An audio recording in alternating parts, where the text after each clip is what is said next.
Surf Excel presence দীপ্ত D বক্সে আপনাদের সবাইকে স্বাগত। সাথে রয়েছি আমি ইন্দ্রাণী নিশি। দর্শক, নকআউটে প্রথম গোল পেল CR7, স্পেনের গোল উৎসব এবং সুইজারল্যান্ডের সহজ জয়। আর্জেন্টিনার সামনে কেপ ভার্দের রক্ষণ দুর্গ, এই সকল বিষয় নিয়ে আমরা কথা বলবো বিস্তারিতভাবে। আমার সাথে আজকে রয়েছেন সাবেক ফুটবলার শফিকুল ইসলাম মানিক এবং বাংলাদেশ দলের বর্তমান ফুটবলার তপু বর্মন। আপনাদের দুজনকেই ওয়েলকাম করছি। খুব ভালো লাগছে আজকে আপনাদের দুজনকেই পেয়ে। কেমন আছেন? ভালো আছি। আর ভাইয়া কি অবস্থা? মানে খেলার এমন টাইমিং, আসলে রাত জেগে ভোর জেগে না, আসলে এই টাইমিং স্কেডিউলটা আসলে আমাদের সবার জন্য, স্পেশালি বাংলাদেশে আমরা প্রায় 8 থেকে 10 ঘন্টা একটা ডিফারেন্স। তো সেই ক্ষেত্রে তো আমাদের একটা মানে হ্যারাসমেন্ট যাচ্ছে সবার জন্য বডিতে। আসলে 4 বছর পর ওয়ার্ল্ড কাপ আসে, কেউ কিন্তু মিস করতে চায় না। আসলে এই আমরা মানে ফিফা ওয়ার্ল্ড কাপ বা ফিফা কোয়ালিফায়ার ম্যাচ কিন্তু ডিফারেন্ট, যেটা আমরা সবসময় দেখে থাকি। আসলে ওয়ার্ল্ড কাপ একটা ডিফারেন্ট স্টেজ, এই জায়গায় আমাদের একটা ইন্টারেস্টিং ব্যাপার থাকে, যার একটা পার্সোনাল চয়েস থাকে, দল থাকে। তো ওভারঅল এনজয় হচ্ছে, কিন্তু একটু টায়ার্ডনেসও থাকছে আর কি। সেটা তো অবশ্যই। আর আমরা আজকে সকালবেলায় দারুণ একটা ম্যাচ দেখেছি, পর্তুগাল ভার্সেস ক্রোয়েশিয়ার। বাট বাদবাকি ম্যাচ সবকিছু নিয়ে আমরা আলাপ করব। নতুন সার্ফ এক্সেল এক্সপার্ট হোয়াইট, যার হোয়াইটেনিং বুস্টার্স কঠিন দাগ দূর করে আর সাদা কাপড়কে করে 5 শেড পর্যন্ত সাদা। আসল হোয়াইট মানে এক্সপার্ট হোয়াইট। ভাই, আপনার কাছ থেকে একটু স্টার্ট করতে চাই। স্পেনকে এবারে আমাদের ফুটবল বিশ্বকাপে একটা পরিপূর্ণ দল বা ওয়েল ব্যালেন্স টিম হিসেবে কি আত্মপ্রকাশ করলো? আমরা দেখলাম কাইন্ড অফ এক পেশেই জয় পেয়ে গেছে তারা। না, এই ম্যাচটি তাই হবে ভাবাই হয়েছিল, বিকজ অস্ট্রিয়া যেভাবে কোয়ালিফাই করেছে, ইরানের একটা অভিশাপ আছে ওখানে। হ্যাঁ, কারণ আলজেরিয়ার সাথে যে ম্যাচটি তারা 3-3 গোলে ড্র করে কোয়ালিফাই করেছে, দুই দলই কিন্তু বাদ পড়েছে গতকাল। তো আমার মনে হয় যে ওই ম্যাচটি একদম লাস্ট মুহূর্তে 94-96 মিনিটে 2 গোল হয়েছে, 3-3 ড্র করেছে। একটা জেতার কথা ছিল, একটা জিতলেই কিন্তু ইরান কোয়ালিফাই করে। তো সেক্ষেত্রে অস্ট্রিয়া যে দাঁড়াতে পারবে না, এটা প্রথম থেকে বোঝা গিয়েছিল। কারণ স্পেনের অ্যাগেনস্টে স্পেন আস্তে আস্তে ভালো খেলছে। স্পেন তার পুরোপুরি শক্তিমত্তা এখনো মাঠে প্রকাশ করতে পারেনি। ইয়ামেল তো এখনো গোল পাননি। আমার মনে হয় যে গোল না, শুধু তার পারফরম্যান্স, এই ম্যাচে টপ পারফরম্যান্স এখনো দেয়নি। সে ডেসপারেটলি যা কিছু করে সেটাও শো করেনি এখন পর্যন্ত। সো হয়তো ইনজুর থেকে উঠেছে বলে হয়তো কোচের নির্দেশনা আছে সে যাতে কোনোভাবেই আর ইনজুর না হয়, এবং তারা জানে যে তারা কত দূর পর্যন্ত যাবে। তো সেই জন্য আমার কাছে মনে হয় যে স্পেন তার আসল চরিত্রটা এখনও মাঠে ধরে রেখেছে। গতকাল যেহেতু নকআউট স্টেজ, কিছুটা প্রমাণ রেখেছে যে নকআউট স্টেজে অস্ট্রিয়া যদি ইউরোপিয়ান দুটি দল, সেখানে এই দুই দলের ভেতরে পার্থক্য আছে এটা বুঝিয়ে দিয়েছে। অবশ্যই। এবং যতদূর আমরা জানি যে স্পেন কিন্তু এখন পর্যন্ত কোনো গোলও হজম করেনি। তবে আমরা দেখেছি যে হ্যাঁ, এটা অনুমেয়ই ছিল আসলে যে স্পেনই হয়তো জয়টা পাবে। আর এই যে পারফরমেন্সের কথা যদি আমরা বলি, আসলে এই যে 3-0 ব্যবধানের জয়ে আসলে সবচাইতে বড় গুরুত্ব কোথায় ছিল স্পেনের জায়গা থেকে? সেটা হচ্ছে বল দখল, আক্রমণ, নাকি ডিফেন্স? না, আসলে আপনি যদি বল দখলের পার্সেন্টেজ দেখেন, স্পেন তো অবভিয়াসলি যে কোনো টিমের সাথে সবসময় আগায় থাকে। এই ম্যাচে মেবি 68-65 ছিল। আসলে এটা তো একটা নর্মাল ব্যাপার তাদের জন্য, কিন্তু তারা যে আসলে কিভাবে গোলটি দিয়েছে আপনি যদি দেখেন, 3টাই ক্রস থেকে গোল এসেছেন, 3টাই লেফট সাইড থেকে। তো এই যে ব্যাপারগুলি অস্ট্রিয়ার ডিফেন্স লাইন তারা একদম ভেঙে চুরমার করে দিয়েছেন।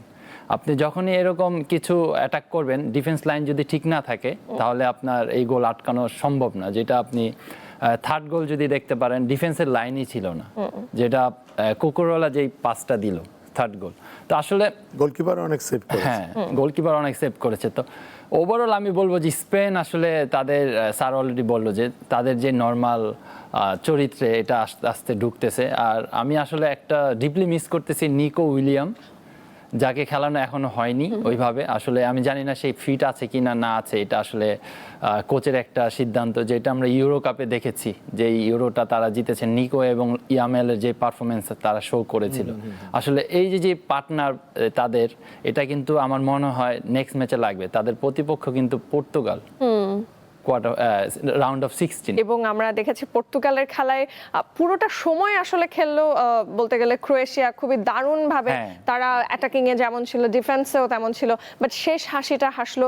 ঠিক একইভাবে অন্যান্য ম্যাচের মতোই মানিক ভাই নিশ্চয়ই সহমত পোষণ করবেন যে একেবারে 80 মিনিটসের পরে গিয়ে এই যে 90 মিনিটসের একদম শেষের সময়টায় গিয়ে জয়সূচক গোল, বাট ওই অফসাইডটা না হলে বোধ হয় টাই ব্রেকারেও গড়াতে পারত। না, এটা হওয়ার কারণ একটাই আছে যে আসলে 120 মিনিটের খেলা হয় এখন ম্যাক্সিমাম নকআউট স্টেজে, যে দেখা যায় যে 90 মিনিটের পরে বেশি খেলা হয়, এবং এখন দেখা যায় 90 মিনিট না, 90 মিনিটের পরে দুই হাফে দেখা যায় আরো 6 মিনিট যোগ করে 100 মিনিটের খেলা। প্রায় 18 মিনিটের মতো তো এই কনসেন্ট্রেশন ধরে রাখা অনেক কষ্টের ব্যাপার, এবং লাস্টলি দেখা যায় যে যার একটু কনসেন্ট্রেশন লুজ করে তারাই কিন্তু গোল রিসিভ করে, এবং ডিফেন্ডাররা তাই করে, ভুলগুলো তাই হচ্ছে, এবং গোলকিপাররাও ওই সবসময় এত ভালো খেলছে শেষ মুহূর্তে সিলি মিস্টেকস করে, হয়তো বের হয়নি, এই ধরনের গোল কিন্তু অনেক হচ্ছে।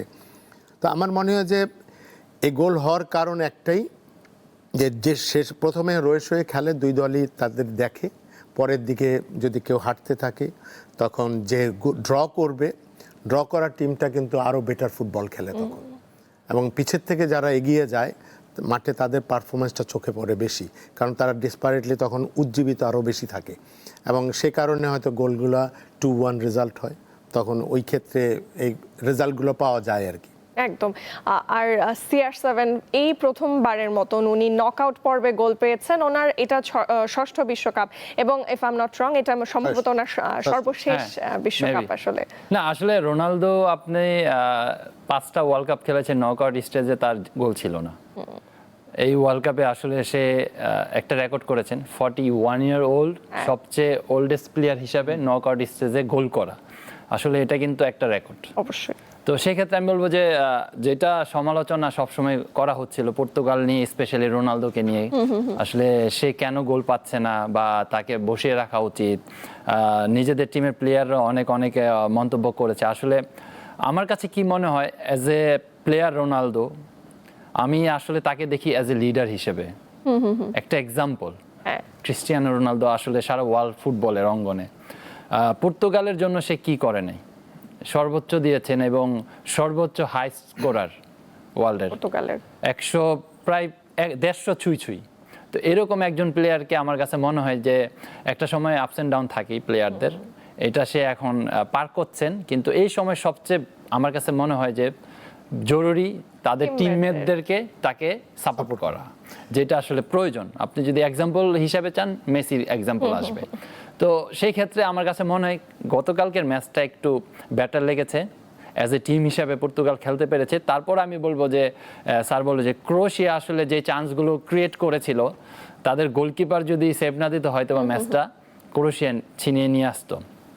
আর অফসাইড নিয়ে অনেক বিতর্ক, অনেক আলাপ আলোচনায়, এবং ভিআর নিয়ে কিন্তু প্রচুর বিতর্ক হচ্ছে। আমরা আসলে এই অফসাইডটা আমার কাছে মনে হয়েছে যে একটু ডাউট, কারণ কি রেফারি বলেছেন যে নাম্বার 20 মাথায় লেগে বলটা যাওয়ার কারণে আসলে এটা অফসাইড হয়েছে। আসলে আমার কাছে মনে হয়েছে যে লাগেনি, বলটা লাগেনি, কিন্তু বিএআর বারবার দেখানো হচ্ছিল। এখন এই যে সেন্সরের কারণে ওই যে একটা ভাইব্রেশন আসে, সেটা যে কোনো কারণেই হতে পারে, সেটা নিয়ে চলছে। যদি মিস্টেক হয় তাহলে আর কিছু করার থাকে না, কারণ এত পরীক্ষা নিরীক্ষা করার পরেও যদি কেউ ভুল সিদ্ধান্ত দেয়, এটা ভুল সিদ্ধান্ত আমি বলবো না, হয়তো কোনো কারণে তারা কোনো কিছু ক্লু পেয়েছে, যে কারণে হয়তো কোনোভাবে কোনো চ্যালেঞ্জ আসলো যাতে এটা ডিফেন্ড করতে পারে, এই ধরনের কাজ কিন্তু রেখে দিবে। আর আমি আরেকটা রোনাল্ডোর ব্যাপারে যে কথাটি আসছে, আসলে রোনাল্ডোকে নিয়ে অনেক কথা হচ্ছে, যে রোনাল্ডো পারফরমেন্স নিয়ে একটা কোচ জানে যে তাকে কেন খেলাচ্ছে এবং কোন পজিশনে তাকে খেলাচ্ছে, সে ওই কাজটুকু তাকে কোচকে করে দিচ্ছে কিনা। তাকে একটা দায়িত্ব দিয়েছে নাম্বার 9 পজিশনে, অন্য সময় কিন্তু সে নাম্বার 9 সবসময় থাকে না, কিন্তু বিভিন্ন জায়গায় খেলে, কিন্তু এখন ফিক্স নাম্বার 9 থাকে, এবং তাকে ঘিরেই কিন্তু অ্যাটাকটা হয়, এবং লোন স্ট্রাইকার সে, তাকে ঘিরে সকল স্ট্রাইক মানে যেদিন অন্যান্যরা খারাপ খেলবে ডেফিনেটলি রোনাল্ডো খারাপ খেলবে, রোনাল্ডো একা ভালো খেলা সম্ভব না এই বয়সে। তো সেক্ষেত্রে আমি মনে করি যে মিডফিল্ড যারা পর্তুগালের আছে এবং উইং ব্যাক সবাই ম্যাচের, পর্তুগাল কিন্তু একটা কম্প্যাক্ট টিম, প্রত্যেকটা পজিশনে তাদের ভালো প্লেয়ার। তো সেক্ষেত্রে আমি মনে করি যে রোনাল্ডোকে কোচ খেলিয়েছে এবং কোচ জানে কোচই জবাবদিহিতা করবে এন্ড অফ দ্য তো আলটিমেটলি তো রেজাল্ট বের করে নিয়ে আসছে। এখন কোচকে তো কেউ ক্রেডিট দেবে না বা রোনাল্ডোকে কেউ দেবে, বাট কোচ ধরে রেখেছে এবং রোনাল্ডোকে হয়তো অনেকে মনে করতে পারে সুপারস্টার, এই জন্যই বোধহয় খেলাচ্ছে না, সে আইকন প্লেয়ার এবং সবার জন্য একটা মানে এবং inspiration। প্রতিপক্ষের জন্য আসলে একটা বড় প্রেসারের জায়গা কিন্তু সেটা। নতুন সার্ফ এক্সেল এক্সপার্ট হোয়াইট, যার হোয়াইটেনিং বুস্টার্স কঠিন দাগ দূর করে আর সাদা কাপড়কে করে 5 শেড পর্যন্ত সাদা। আসল হোয়াইট মানে এক্সপার্ট হোয়াইট। আমরা অলরেডি জানি রাউন্ড অফ 16-এ ফেস অফ হবে স্পেন এবং পর্তুগাল স্পেন কোনো দলই আসলে ছেড়ে দেওয়ার মতন পাত্র নয় এবং আমরা দেখতে পাচ্ছি লাস্ট মোমেন্টে গিয়ে আসলে ম্যাচের ফলাফল নির্ধারিত হচ্ছে। কতটা টাফ ম্যাচ হবে এবং কি মনে হয় ফলাফলের ক্ষেত্রে? না, আপনি যদি মিডফিল্ড এখন দুই টিমের দেখেন, আমি স্পেশালি প্রথম মিডফিল্ড নিয়ে আসবো। দুই টিমের মিডফিল্ডার এখন ওয়ার্ল্ডের বেস্ট। আপনি সেখানে বিতিনা, ব্রুনো ফার্নান্দেস, নাভাস, সেইখানে রড্রি, পেড্রি, ফ্যাবিনো। তো এই যে একটা ব্যাটল, এটা কিন্তু আমরা একদম 100% দেখতে পারবো। তো সেই ক্ষেত্রে আমি বলবো যে স্পেনের টিমটা আসলে মোবাইল টিম। এই জায়গায় অনেক রানিং হয়, অনেক রোটেশন হয়, তারা এটা এরকম করতে পছন্দ করে। কিন্তু পর্তুগাল আসলে অ্যাজ এ টিম হিসাবে আমরা যখন ফার্স্ট ম্যাচ দেখেছি, তারা ডে বাই ডে একটা ভালো ছন্দে আসছে এবং একটা টিম হিসেবে এখন পারফর্ম করছে। কিন্তু এটা আসলে একটা মানে টাইট ম্যাচ হবে। ম্যাচে কিন্তু ভালো খেলেনি হ্যাঁ, পর্তুগাল না ওই হিসাবে না, গোল স্কোরিং বা ওইটা নিয়ে আর কি বলতে চাচ্ছি। এখন ঘটনা হয়েছে স্পেনকে আমার কাছে একটু আগায় রাখতে হবে। আচ্ছা, কারণ এইটা স্পেন যেভাবে মানে শুরু করেছে, কিন্তু এখন তারা আর মোর বেটার। এখন আমার কাছে কয়েকটা প্লেয়ারের তার হাই খেলাটা এখন আমরা দেখি নাই, যেটা কিনা ইয়ামেল আছে, পেড্রি আছে, নিকো যদি নামে নিকো আছে। তো সেক্ষেত্রে আমি বলবো যে একটা মানে টাইট ম্যাচ হবে পর্তুগালের জন্য। আমি স্পেনকে আগে রাখবো। ওকে ভাইয়া, সুইজারল্যান্ড এবং আলজেরিয়ার ম্যাচটা নিয়ে ছোট করে জানতে চাই। আসলে আলজেরিয়ার বিপক্ষে খুবই মানে কমফোর্টেবল একটা জয় আমরা পেতে দেখেছি এবং সুইজারল্যান্ড তো পরের রাউন্ডে যেহেতু চলে গেল, কতটা আত্মবিশ্বাসী হয়ে উঠবে? সুইজারল্যান্ডকে সবসময় আমরা দেখি যে তারা কিন্তু প্রথম থেকে বোঝা যায় না যে তারা কেমন খেলবে, এবং আলটিমেটলি তারা আগে তো 32টা টিম ছিল, রাউন্ড অফ 16-এ আসতো, 8-এ আসতো, কোয়ার্টার ফাইনালে আসতো, কাছাকাছি সেমিফাইনালও গেছে তারা। তো সেক্ষেত্রে তাদেরকে কখনোই বোঝা যায় না যে তারা কি করবে। তো এইবারও বোঝা যায়নি, কিন্তু গ্রুপ স্টেজে তারা অনেক টিমের সাথে মোটামুটি খেলে তারা আসছে এবং তারা গ্রুপ চ্যাম্পিয়নই হয়েছে। কানাডা ছিল ওখানে। তো সেক্ষেত্রে কালকের ম্যাচটা আমি মনে করি যে আলজেরিয়ার সাথে যে ম্যাচটি হয়েছে, আলজেরিয়াকে আমি ব্যক্তিগতভাবে খুঁজে পাইনি। এর আগের ম্যাচ তারা 3-3 গোলে ড্র করেছে, উৎসব করেছে, যে উৎসবটার ইম্প্যাক্ট কিন্তু এই ম্যাচে এসে পড়েছে যে তারা কালকে সুইজারল্যান্ডের অ্যাগেনস্টে ভালো করতে পারেনি। মাঝে মাঝে খেলেছে, বাট পুরো ম্যাচে কিন্তু সুইজারল্যান্ড ভালো খেলেছে এবং তারা ভালোভাবে 2-0 গোলে জিতে বেরোয়। পরবর্তীতে আমরা একটু আজকের ম্যাচগুলো নিয়ে আলাপ করব। আজকে রাত 12টায় ফেস অফ হবে মিশর বনাম অস্ট্রেলিয়ার পরবর্তী ম্যাচ অবভিয়াসলি আর্জেন্টিনা এবং কেপ ভার্দে পরবর্তী ম্যাচ আগামীকাল সকালে ঘানা ভার্সেস কলম্বিয়া। সবকিছু নিয়ে আমরা বিস্তারিত আবারও আলাপ করব। নতুন সার্ফ এক্সেল এক্সপার্ট হোয়াইট, যার হোয়াইটেনিং বুস্টার্স কঠিন দাগ দূর করে আর সাদা কাপড়কে করে 5 শেড পর্যন্ত সাদা। আসল হোয়াইট মানে এক্সপার্ট হোয়াইট। দর্শক, পটুয়াখালীর কলাপাড়া এবং শরীয়তপুরে আর্জেন্টিনা সমর্থকদের বর্ণিল র্যালি আর বিশ্বকাপ উন্মাদনা নিয়েই থাকছে আমাদের আজকের Surf Excel fan of the day. চলুন দেখে নেব ফ্যান অফ দ্য ডে। বিশ্বকাপের উন্মাদনায় যখন কাঁপছে পুরো বিশ্ব, তখন বাংলাদেশও মেতে উঠেছে ফুটবলের রঙে। পটুয়াখালীর কলাপাড়ায় প্রবল বৃষ্টি উপেক্ষা করে আর্জেন্টিনা সমর্থকেরা বের করেছেন ব্যতিক্রমী মোটরসাইকেল শোভাযাত্রা। 100 ফুট লম্বা আর্জেন্টিনার পতাকা আর 20 ফুট উচ্চতার লিওনেল মেসির অবয়ব নিয়ে শহর জুড়ে ঘুরে বেরিয়েছে শত শত সমর্থক। হেলিপ্যাড মাঠ থেকে শুরু হওয়া এই শোভাযাত্রা পুরো শহর ঘুরে শেষ হয় খেলার মাঠে। শিশু থেকে শুরু করে নানা বয়সের সমর্থকদের উপস্থিতিতে পুরো এলাকা পরিণত হয় এক মিলন মেলায়। বৃষ্টি, পতাকা আর মেসিকে ঘিরে এমন উন্মাদনাই আজকের Surf Excel fan of the day. প্রত্যেকটা ফুটবল বিশ্বকাপ আসে এবং এই যে ফ্যানদের উন্মাদনা আমরা দেখতে পাই এবং খুব ভালো লাগার ব্যাপার হচ্ছে যে বিশ্বকাপে আমরাও হয়তো একদিন আমাদের দেশের পতাকা উঁচিয়ে ধরবো। আপনাদের উত্তরসূরি কিংবা আপনারা সেখানে খেলবেন, এটা আমরা আশা করতেই পারি, এই স্বপ্ন দেখতে চাই। বাট বিষয় হচ্ছে আমরা কিন্তু না থেকেও আছি প্রত্যেকটা বার এবং আমাদের এই উন্মাদনাগুলো নিয়ে আলোচনা হচ্ছে, কতটা গর্ববোধ হয় ভাইয়া? না আসলে আমাদের জার্নালিস্টরা এখন আমেরিকাতে আছেন, তারা কিন্তু আপনি যদি আলিসন কিংবা এমি মার্টিনেজ তাদেরকে কিন্তু প্রশ্ন করেছিল, বাংলাদেশ শুনে তো যেতে যেতে they are very happy about us, এবং তারা খুব লাভিংলি কথা বলেছেন আমাদের নিয়ে। তো আসলে এই যে একটা অ্যাচিভমেন্ট, এটা কিন্তু আমার কাছে মনে হয় খুবই খুবই বড় একটা ব্যাপার। তাদের মতো প্লেয়ার, এমি মার্টিনেজ তো আমাদের দেশেও এসেছিলেন, মেসিও এসেছিল, খেলে গেছেন। তো আমি বলবো যে এটা খুবই ভালো লাগে এবং আমরা যারা দেশকে রিপ্রেজেন্ট করি, স্পেশালি ফুটবলার, আমরা কিন্তু বাংলাদেশের বাইরেও লাস্ট যদি বলেন ইউরোপের মাটিতে আমরা জয় পেয়ে এসেছি। আসলে এটাও কিন্তু একটা বড় ব্যাপার এবং সেখানে আপনি জোড়া গোল করেছেন। Thank you. তো আসলে এটাও কিন্তু একটা বড় ব্যাপার, কারণ আমরা এখন স্টার্ট করেছি। আসলে আমাদের যাত্রাটা এখন আমি বলবো যে নতুন করে শুরু হয়েছে। এখন বাংলাদেশ ফুটবল আমার কাছে মনে হয় যে একটা ভালো স্থানে আমরা পৌঁছাবো, আমার কাছে মনে হচ্ছে। এখন জাস্ট ওয়েটের ব্যাপার, একটা টাইমিং এর ব্যাপার। তো সবকিছু মিলিয়ে খুবই ভালো লাগে। ওয়ার্ল্ড কাপ আসলে একটা জমজম একটা ব্যাপার থাকে আমাদের দেশে। অবশ্যই আমরা পরবর্তী ম্যাচগুলো নিয়ে আলোচনাতে ফিরবো। দর্শক আরো একটাবার মনে করাতে চাই, মিশর ভার্সেস অস্ট্রেলিয়ার ফেস অফ হচ্ছে রাত 12টায়, ভোর 4টায় সবচেয়ে হাই ভোল্টেজ ম্যাচ এটাকে বলতেই হয়। আর্জেন্টিনা ভার্সেস কেপ ভার্দে এবং ঘানা বনাম কলম্বিয়ার ম্যাচ রয়েছে সকাল 7:30। আমি শুরুটা করতে চাই আর্জেন্টিনার ম্যাচ দিয়ে। আলোচনা সমালোচনা এগুলো থাকবে, এগুলো হচ্ছেও একইভাবে। এবং কেপ ভার্দের কথা অনেকে বলছেন যে এটা আহামরি কোনো টিম না, কেউ বলছেন যে আর্জেন্টিনা খুবই ইজি একটা গ্রুপে পড়েছে এবং সেই জায়গা থেকেই বোধহয় এত দূরে এসে। আমি একটু জানতে চাই আপনার কাছ থেকে, কারণ ভাইয়া নকআউটে আসলে হিসাব নিকাশ পাল্টে যাচ্ছে। কেপ ভার্দে তো অলরেডি প্রমাণ করেছে তারা কোনো ফ্লুকে আসেনি এবং এই কারণে যে 3টি ম্যাচ তারা ড্র করেছে, গোল খেয়ে গোল দিয়েছে, আবার ক্লিন শিট রেখেছে, সব কিছুই এবং ভালো ভালো দলের সাথে। তো অ্যাকসেপ্ট দ্য সৌদি আরবের সাথে ঠিক আছে, ইভেন্ট ম্যাচ হয়েছে, এটা ইটস অল রাইট। বাট উরুগুয়েকে হারিয়েছে, ড্র করেছে উরুগুয়ের সাথে 2-2 গোলে, ইটস এ বিগ থিং। তো স্পেনের সাথে ফার্স্ট ম্যাচ ড্র করেছে, মানে এটা চিন্তারই বাইরে যে আনএক্সপেক্টেড রেজাল্ট প্রথমটা ভেবেছিলাম, বাট পরবর্তীতে না, দিস ইজ এক্সপেক্টেড। অনেক সময় কৌশল নিয়ে খেললে এই রেজাল্ট পাওয়া যায়। মাঠে যখন আমি জানি না ওই যে অস্ট্রেলিয়ার খেলাটা মনে আছে কিনা, অস্ট্রেলিয়া প্যারাগুয়েকে হারিয়ে দিয়েছে 2-0 গোলে। ওরা শুধুমাত্র ডিফেন্ড করে জিতে গেছে 2-0 গোলে।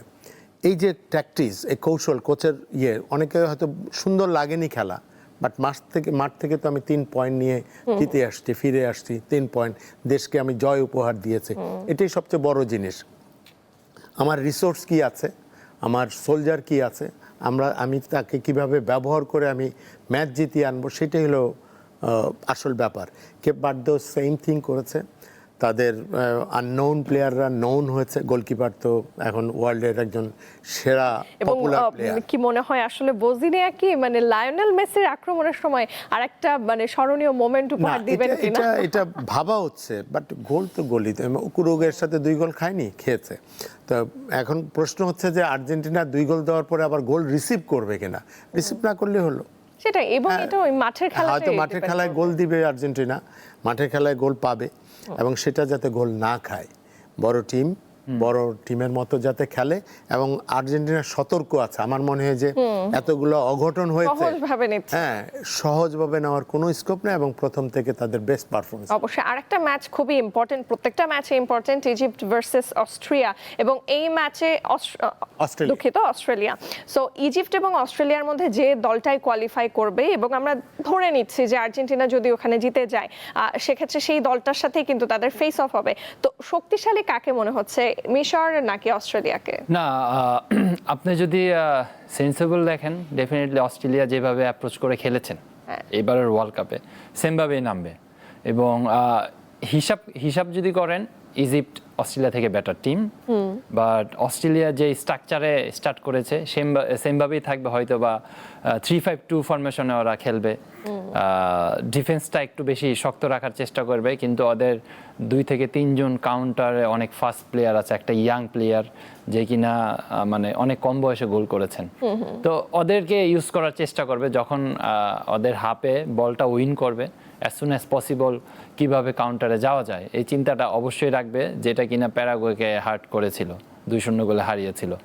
কিন্তু ইজিপ্ট এখানে সতর্ক অবশ্যই থাকবে। অবশ্যই ইজিপ্টের আপনি যদি ধরতে কোন মেন প্লেয়ার মোহাম্মদ সালাহ, আসলে সে সবকিছু করতে পারে, তার সেই অ্যাবিলিটি ক্যাপাবিলিটি আছে এবং উনি প্রুভ করেছেন। হ্যাঁ, প্রুভ করেছে। তো আমার কাছে মনে হয় যদি আপনি আগায় রাখতে বলেন, আমি ইজিপ্টকে আগায় রাখবো। মিশরের মেসি নাকি? হ্যাঁ, মিশরের মেসি ভার্সেস আর্জেন্টিনার ম্যাচে আমরা লাস্ট ম্যাচে আমরা দেখেছি যে অনেক বদলি প্লেয়ার কিন্তু নেমেছেন সেকেন্ড হাফে, এবং বদলি প্লেয়ারই দেখা গেল আসলে ম্যাচের মোড়টাই ঘুরিয়ে দিয়েছেন গোল দিয়ে। তো আমরা আশা করে নিতে পারি যে হয়তো মূল একাদশটাই নামবে, কিন্তু কি মনে হয় স্টেজে কোনো স্কোপ নাই এক্সপেরিমেন্ট করার, এটা কোনো রাস্তা নেই, কারণ এখানে draw 90 minute 120 minute tie breaker, so এখানে কোনো ধরনের যেমন কোনো লো চান্স চেলসি নেই। গোল করেছিল, সো ওকে কি মনে হচ্ছে একাদশে রাখতে পারেন? এখন টিম কিভাবে অপোনেন্টকে রিড করবে, অপোনেন্টকে স্টাডি করবে, এবং স্টাডি করার পরে কোথায় খেলানো যায়, যদি মনে হয় যে তাকে খেলাতে পারে কোচের উপর নির্ভর করবে, সব কিছু কৌশল নির্ভর করবে, এবং আমার মনে হয় যে তাদের পুরনো যে আগের টিমটা সেটাই তারা মাঠে নামাবে বলে মনে করি। অবশ্যই আমরা তেমনটাই আশা করছি, এবং ঘানা এবং কলম্বিয়ার ম্যাচটা নিয়েও কথা বলবো। আজকে সবচেয়ে প্রতিদ্বন্দ্বিতাপূর্ণ লড়াই হতে যাচ্ছে কিনা আগামীকালকের ঘানা কলম্বিয়া? শক্তির দিক থেকে দুই দলই মোটামুটি সমান সমান। না, আসলে শক্তি যদি আপনি প্লেয়ার টু প্লেয়ারকে করেন, কলম্বিয়া আগে থাকবে ন্যাচারালি, কারণ আমরা জানি আফ্রিকান টিমগুলো ফিজিক্যাল ফুটবল খেলে, গানাও সেমই করবে, কিন্তু সেক্ষেত্রে কলম্বিয়ার কিছু প্লেয়ার আছে যারা কিনা, আপনি যদি লুইস ডিয়াসের কথা বলেন, কি প্লেয়ার সেই টিমের, হামেস খেলেছেন লাস্ট ম্যাচে, তো তাদের সেই অ্যাবিলিটি আছে। আপনার হয়তোবা আমি কয়েকটা প্লেয়ারের নাম বলছি, কিন্তু তারা অ্যাজ এ টিম হিসাবে খেলবে। একটা ডিফেন্ডার প্যারিসে এবার চ্যাম্পিয়ন্স লিগ চ্যাম্পিয়ন হয়েছে, তার কথাই বলতে হবে, ভেরি ইয়াং, তো সেও ডিফেন্স লাইনের একটা মূল দায়িত্ব থাকবে।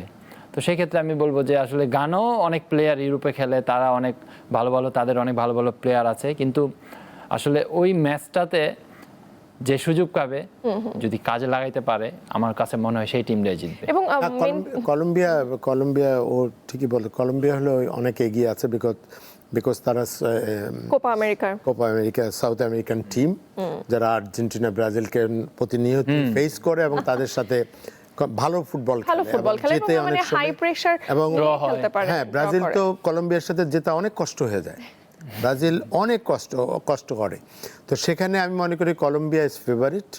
যদিও ফুটবল এখন নকআউট স্টেজের খেলা, কেউ কাউকে ছাড়বে না, কোনো মুহূর্ত করবে না, তো এখন কনসেন্ট্রেশনটা কতটুকু ধরে রাখতে পারে মাঠে, তাদের কি বলে শেপগুলা কিভাবে মেনটেন করে। সামহাও কি মনে হচ্ছে ভাইয়া যে এটা টাই ব্রেকারের দিকে যেতে পারে?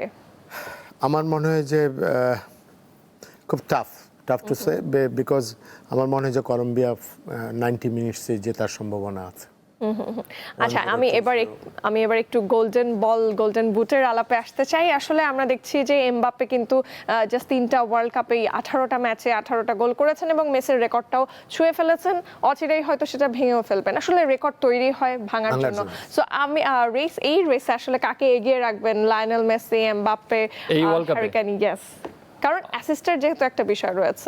আসলে গোল্ডেন বুট এবং গোল্ডেন বল আমি তো মেসিকে আগে রাখবো, কারণ যদি অ্যাজ এ টিম যে লং রেস করবে, সেই টিম থেকে একজন প্লেয়ার গোল্ডেন বল এবং গোল্ডেন বুট পাবে, কারণ এই জায়গায় দুইটা টিম, ফ্রান্স এবং আর্জেন্টিনা, তার সাথে হ্যারি কেইনকে ধরতে হবে।